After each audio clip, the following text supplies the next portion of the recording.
Sometimes hatred engulfs you instantly, like a fire bursting from a small spark. Just yesterday you loved with all your heart, planned for the future, and today it all seems like a farce. Perhaps love and hatred are two sides of the same chemical reaction that either warms or burns you to ashes. My name is Marcus Sloan. I am a manager in one of the largest department store chains in Chicago. Work? A horrible routine, to be honest. I practically don't manage people. I just handle contracts and negotiate with suppliers. Most of the employees know me by name, but I rarely interfere in their affairs. It just so happened that this very detachment played a cruel joke on me. Jessica. She was what you would call an ideal. A soft smile, perfect skin, thick chestnut hair. We met at the store. She worked in the cosmetics department, and our first conversation happened over a trivial question about the expiration date of a cream. Who knew that this random dialogue would lead us to engagement rings? We had been together for a year, planning our wedding, and I was sure that our marriage would be a fortress, impervious to external blows. And then he appeared. Randall. That name pierced my consciousness like a poisonous needle. The new guy on the warehouse. Tall, confident, with a smile that seemed to melt women. From the first day, he attracted attention, but not in a good way. He was a typical alpha predator, piercing gazes, brazen remarks, and unending charm. But that wasn't what bothered me. On his very first day, he found a reason to throw a jab at me. "Hey, Mr. Polished Shoes," he smirked, dropping a box on the floor. "Don't you think you look like someone who reads too many self-help books, but forgets to exercise?" Everyone laughed. Everyone but me. These little jabs repeated again and again. I could have wiped him out of my life like an annoying fly, but soon he found another object of interest. Jessica, my quiet happiness. I didn't notice it at first. One day she lingered by the shelves, talking to him. Her laughter sounded louder than usual. The next day I saw her run her hand through her hair, looking into his eyes. Those gestures. At first I tried to convince myself that it meant nothing. This was Jessica, my Jessica. We were inseparable. We were planning our future. Could this really change anything? But doubts began to sprout. Like seeds buried in dark soil, they grew slowly but relentlessly. The next day I came to work earlier than usual. In the observation room, claiming to be checking records for a marketing study, I watched as she laughed with him in different corners of the store. How their eyes met, how her body gave away signals that I couldn't ignore. It was a game, subtle, masked, but too obvious for someone who knew her as well as I did. And then the climax. Jessica didn't come home on Saturday. She said she was meeting friends. I didn't believe her. My fingers trembled as I checked messages, trying to find hints. But there was nothing, only silence. And that was the loudest of all sounds I had ever heard. In the morning, I received a notification, a link. Sender, Randall. I stared at the screen for a long time, not daring to click. My heart was pounding as if it wanted to break through my chest.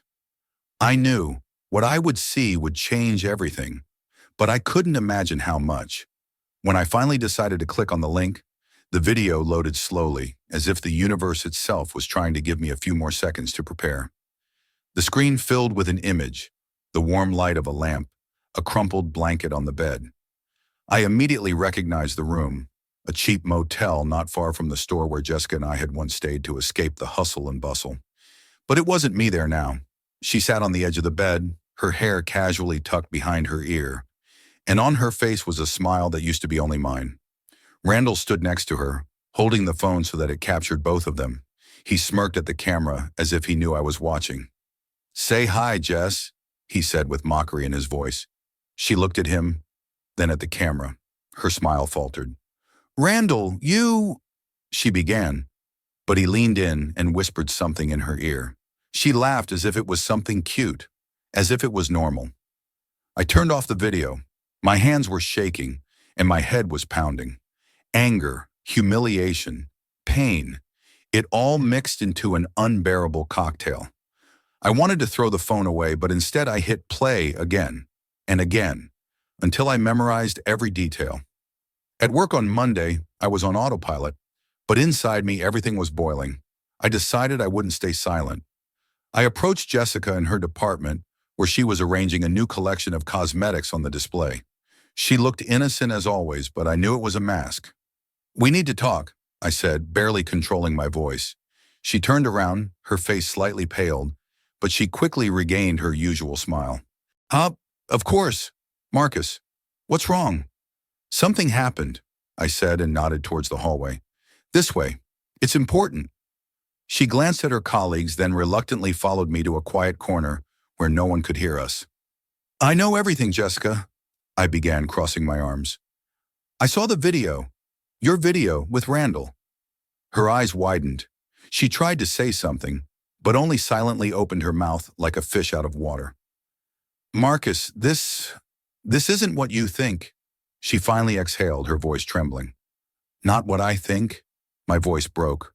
"So it wasn't you in that motel with him? It wasn't you smiling when he was filming you?" She took a step back, her eyes glistening with tears. I made a mistake, Marcus. I don't know how it happened. I love you, truly. This means nothing.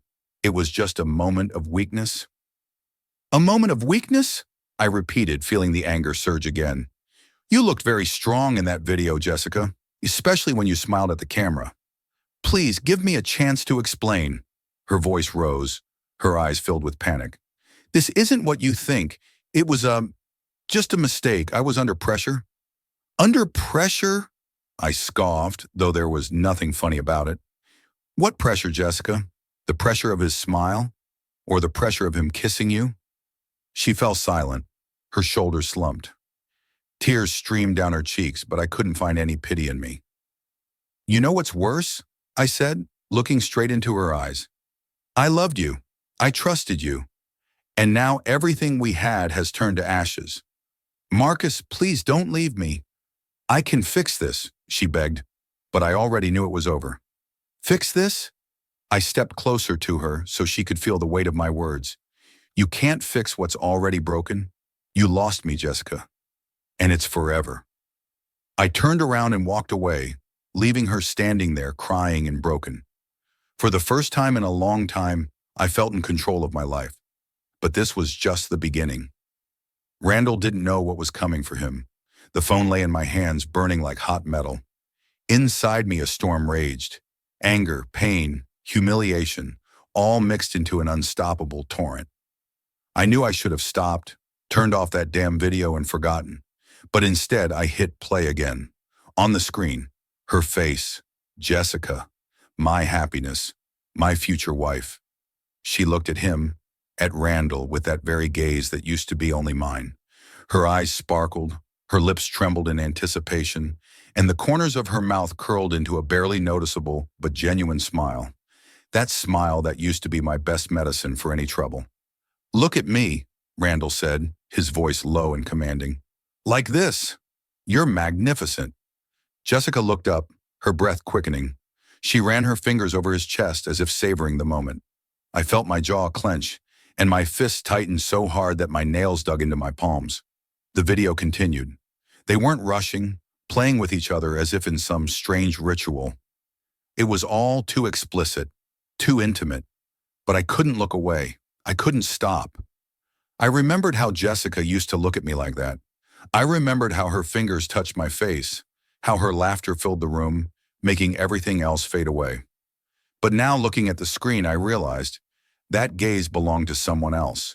He had stolen her soul, her body, and most terribly, her heart. The dialogue in the video brought me back to reality. "You love this, don't you?" Randall asked, leaning towards her. "Yes." Her voice was soft, almost a whisper. "But this is crazy." "Crazy?" He smirked, his hand running down her back, making her shiver. "This is what you wanted. This is what I wanted. So relax." She smiled, but her smile wasn't forced. It was that genuine, happy smile I knew so well. Seeing this, I felt something inside me break. I turned off the video, not watching it to the end. The air around me seemed thicker. I felt everything inside me boiling, ready to burst out. My fingers trembled. My heart pounded so loudly that it seemed the neighbors could hear it. I took the phone and played the recording again, as if I was looking for something, an answer, a justification, a reason. But there was none of that, only betrayal, only pain. I didn't notice the front door opening. The sound of her voice filled the room. "Marcus, are you home?" Her voice, once so familiar, now sounded alien, hostile. I was silent. Inside me, anger boiled, but outwardly I was cold as ice. She entered the room smiling, but seeing my face, she froze. "What happened?" she asked, her voice trembling. I slowly raised the phone, playing the video, and turned the screen towards her. Her eyes widened, and she took a step back. "Marcus, this," she began, but I interrupted her. "No excuses, Jessica. None. You lied to me. You betrayed me. And what's worse, you did it in a way that I had to see." "It was a mistake," she cried out, her voice trembling. "I don't know why I did it. It was just a moment of weakness." "Weakness?" My words cut through the air like a knife. "This isn't weakness, Jessica. This is a choice. You chose him. You chose to betray me." She tried to come closer, but I raised my hand, stopping her. "Don't come near me. You've ruined everything. Everything, Jessica." "Marcus, please." Her voice became soft, almost pleading. "I love you. This means nothing. He means nothing to me." "And me?" I said. "Do I mean anything? Because looking at this, it seems like I don't." Her face was streaked with tears. She tried to say something, but the words caught in her throat. I looked at her, feeling both anger and emptiness. This was the end of everything. "Leave, Jessica," I said, turning to the window. "I don't want to see you anymore." She slowly left, her steps echoing dully on the wooden floor. The door closed. Silence filled the room, but I didn't feel relief, only emptiness. The next day I woke up feeling like I'd been run over by a truck. My head throbbed from insomnia, and inside me, a mix of humiliation and anger still boiled. However, to my surprise, I felt a certain clarity. That night I made a decision. If Randall could so easily ruin my life, I wouldn't let it go unpunished. Revenge was not something familiar to me. Until this moment, I considered myself above it. But now everything had changed. I needed to regain control over my life. And to do that, I first had to break the one who had turned me into a laughingstock. At work, Randall was in his element. I heard his loud laughter even before I saw him. He stood by the electronics department with a group of colleagues, as always, the center of attention. His pose, his confident smile, it all hit me in the face. "Hey, Marcus, how's it going?" he shouted as I walked past. "Your shoes aren't shining as much today." "Rough morning, huh?" I froze for a second, then slowly turned around. His smile widened, like a predator scenting prey. People around us looked at us, waiting to see what I would do. "You know, Randall," I began, trying to speak calmly, though inside me everything was boiling. "I wanted to thank you." His eyebrows rose. "Thank me?" he repeated with a smirk. "For what?" "For showing me the truth," I replied, looking straight into his eyes. "For freeing me from illusions. Now I know who my fiancée really is."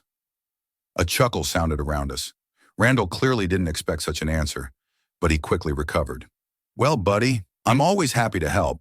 He shrugged. "Though honestly, I thought you'd be a little angrier." "Why be angry?" I smirked, feeling the tension in the room rise. I realized I deserved better. "So thank you, Randall. You helped me start a new chapter." He frowned, clearly confused. But I wasn't going to give him time to think. Throughout the day, I began preparing my plan. I remembered how once, discussing new technologies with colleagues, Randall boasted about his phone. "Cloud, sync, my whole life is there," he had said then. That was the key. After work, I went to see an acquaintance who was good with gadgets. We talked for a long time until we found a way to access some files from Randall's cloud. It was delicate work, but I was ready to take the risk. The next day, entering the office, I held a flash drive in my hands. It was my little bomb. On it lay files that could ruin not only Randall's life, but also those of several other employees involved in his personal collection. These weren't just videos. They were evidence of his manipulations and relationships with married employees. He hadn't just betrayed me. He had done it dozens of times with others. During the lunch break, I approached the break room, where the team usually gathered. This time, Randall was there too, sitting with a smug smile, telling another story. "Hi, Randall," I said loudly, drawing everyone's attention. He turned to me with a sneering grin. "Well, decided to apologize for all that show?" "No," I said, smiling. "I wanted to show you something. Something you seem to have lost." I took out the flash drive and inserted it into the TV port hanging on the wall. The screen flickered, and a second later one of his videos started playing. The room filled with silence. At first, no one could understand what was happening, and then the first gasps of horror sounded. Women who were in the video gasped, realizing that their faces were now seen by everyone. "You're crazy," Randall shouted, jumping up from his chair. "You're the crazy one if you thought something like this would stay secret," I replied. "How many more people suffered because of your obsession?" He lunged at the TV, but someone from his circle held him back. Randall's gaze darted around the room until he realized his game was over. Later, I sat in the car watching Randall leave the store. His face was pale, his posture broken. It was the first time I felt something akin to relief. Perhaps it wasn't the most moral victory, but I had regained control. Let him and Jessica try to pick up the pieces of their lives, and I finally would start mine anew. After the scene in the break room, the store was never the same. The silence the next day was eerie. People avoided talking about the incident directly, but the tension in the air was palpable. The faces of the women whose names and faces were on those videos expressed a mix of humiliation and rage. Some whispered in the hallways, others avoided eye contact. Randall didn't show up for work. Rumor had it that he was beaten up at night somewhere in an alley near his house. They said it was the husbands of those women whose secrets he had so carelessly kept. I felt neither pity nor schadenfreude. Only cold satisfaction, justice, albeit in an ugly form, had prevailed. In the morning, Jessica came to the office. Her face was pale, her eyes red. She approached me slowly, as if testing how close she was allowed to be. "Marcus," she began softly, her voice trembling. "We need to talk." "We?" I looked up from the papers. "Jessica, there is no we anymore. You made that clear when you walked into that motel." Her face contorted in pain, but I wasn't going to soften. "You ruined everything," I continued. "Your betrayal, your lies. It all left only ruins. What do you expect from me? That I'll forgive everything and pretend nothing happened?" "I made a mistake, Marcus." She grabbed my hand.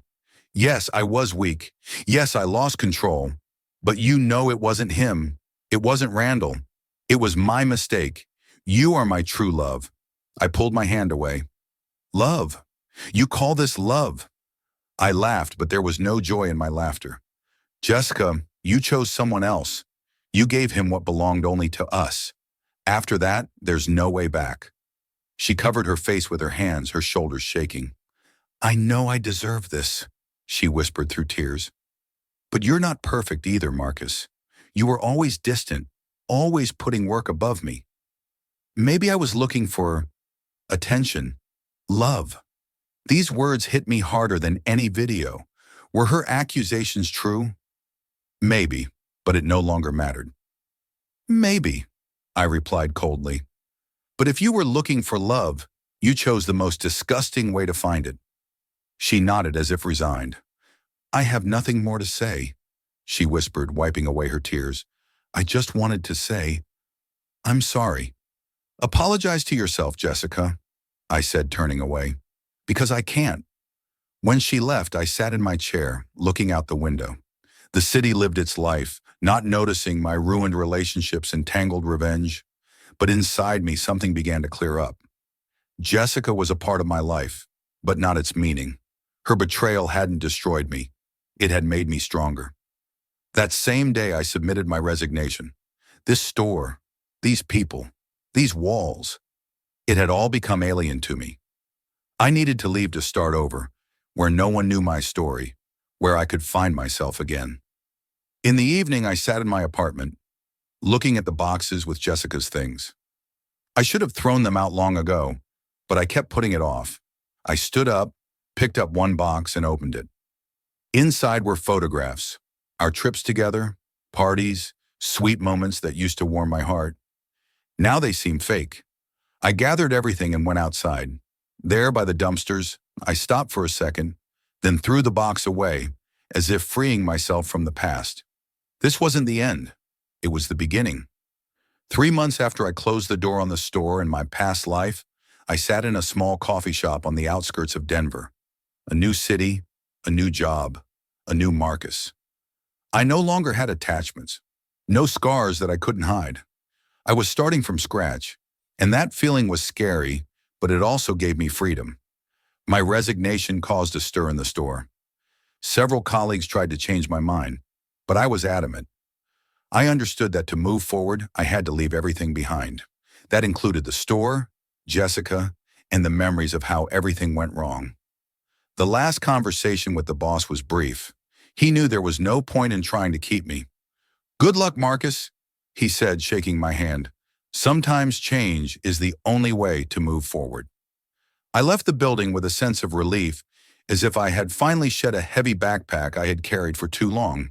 In Denver, I got a new job as a manager again. But this time I set myself a clear rule. No getting close to colleagues.